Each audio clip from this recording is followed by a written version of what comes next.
अस्सलाम वालेकुम, सत श्री अकाल और नमस्कार दोस्तों। इस वेले मैं पहुंचा जी अबू धाबी और इत्थे एक मस्जिद देखने लिए मैं आया जे दुबई तो। और इस मस्जिद का नाम है शेख ज़ैद मस्जिद। बहुत ज़्यादा लोगों ने कहा कि तुसी उत्थे लाजमी जाओ, उसनों देखो। सो जा रहे हैं, देखते हाँ। कहने वाले दसन वाले ये दसते आ कि इसका स्ट्रक्चर जोड़ा वा वो बहुत ही खूबसूरत तरीके का है।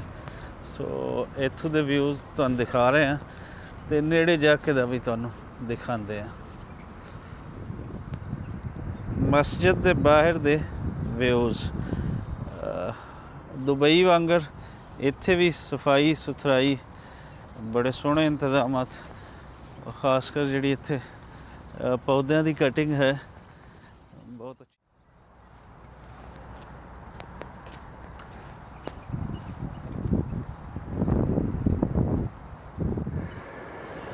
मस्जिद की एंट्रेंस बहुत ही क्लास दी, बड़ी ही कमाल दी।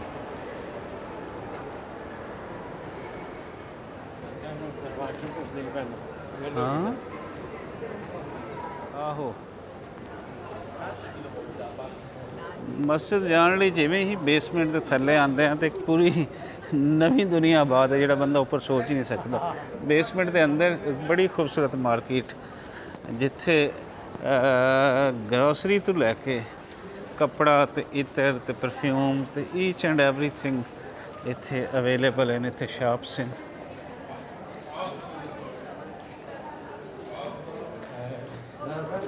जी जी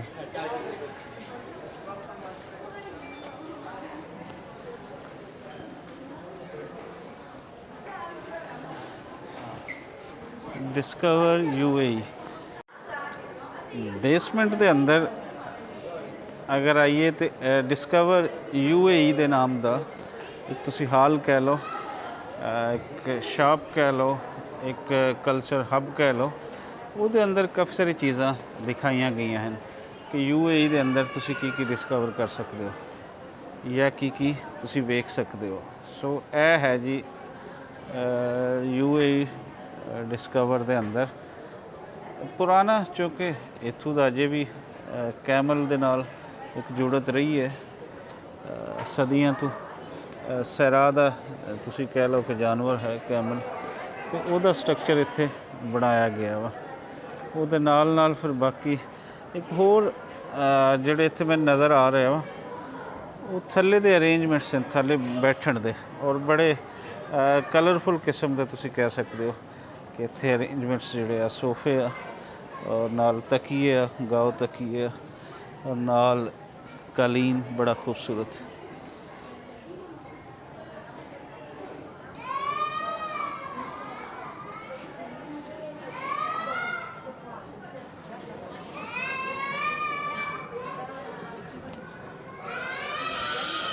जीप दिखाई गई है जी इत्थों की सवारी है, मॉडर्न सवारी।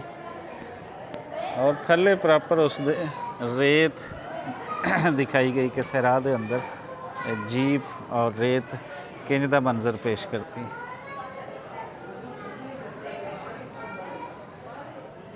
थोड़ा अगे देख लेते, बहुत ज़बरदस्त चीज़ है। एक तरह का तुसी कह लो कि मॉडर्न अरब कल्चर वो दिखाया गया।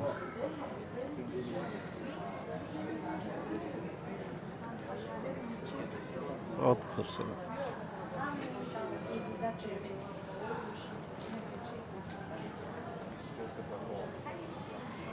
Beautiful beautiful beautiful.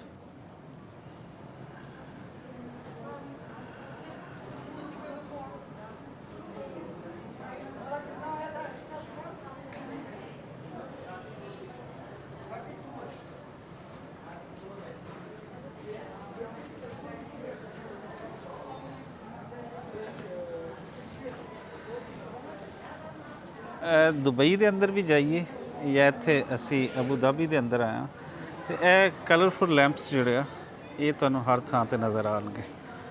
और ये जिथे इन्हों डैकोरेट किया गया होंदा है तो बड़ा ही उत्थे खूबसूरत इन्हां दा मंजर होंदा है।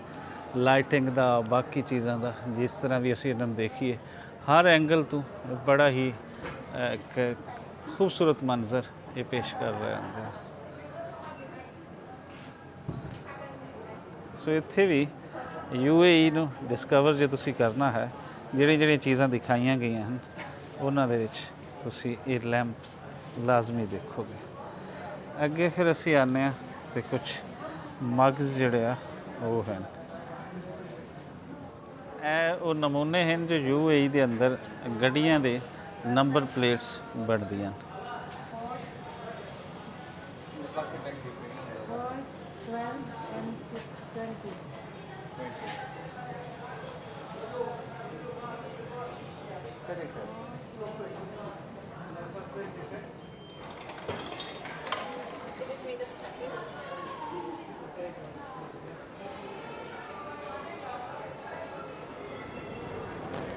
पेट पूजा ज़रूरी होंदी है। सो इत्थे सानूं नज़र आ गया मैकडोनल्ड, तो इत्थों कुछ खा पी लवीए फिर अगे चलते हैं तो बाकी मस्जिद के अंदर जाने की है वो भी देखते हैं। लो जनाब, साड़ी क्लीयरेंस हो गई है, एंट्री क्लीयरेंस। इत्थे कोई बड़ा वड्डा चौड़ा प्रोसेस है कि तुसी मस्जिद जाना है तो तुसी किस तरीके दे नाल अपनी टिकट्स या कि अपनी रजिस्ट्रेशन वो तुसी करानी है। ऑनलाइन डेस्क भी दिते हैं, उत्थे जाके तुसी एक लंबी चौड़ी अपनी डिटेल पाओगे तो उस तो बाद तुसी हैल्प लओगे, क्योंकि प्रिंट की कोई नहीं उत्थे आंदी, तुहानूं पिक्चर्स का दस्सिया जांदा है कि अच्छा तुसी पिक्चर लै लो। सो पिक्चर लैके उस तो बाद फिर अगे काफ़ी सारे चैकिंग पॉइंट्स हैं। सिक्योरिटी चैक्स दे इत्थे गिनती नहीं है कि कितने सिक्योरिटी चैक्स हैं। सो सारे सिक्योरिटी चैक्स पास करके क्रॉस करके हुण उम्मीद है कि हुण असीं मस्जिद नूं जाण वाल कामयाब हो जावांगे। अगे कोई होर पॉइंट नहीं आएगा। बेसमेंट दे राहीं तुहानूं एंटर करनगे मस्जिद दे विच, जिवें कि मैं पहले दस रही हाँ, लंबी चौड़ी सिक्योरिटी चैक तो बाद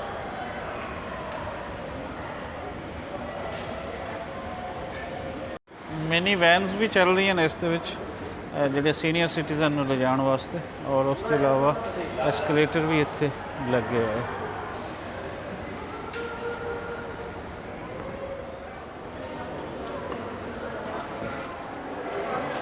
लंबा चौड़ा अंडरग्राउंड रास्ता है, काफ़ी तुहानूं चलना पेगा। बेशक तुहाडी एस्केलेटर सपोर्ट करदियां वा, लेकिन फिर भी रास्ता काफ़ी ही तुहानूं तय करना पैंदा। हाँ आहो,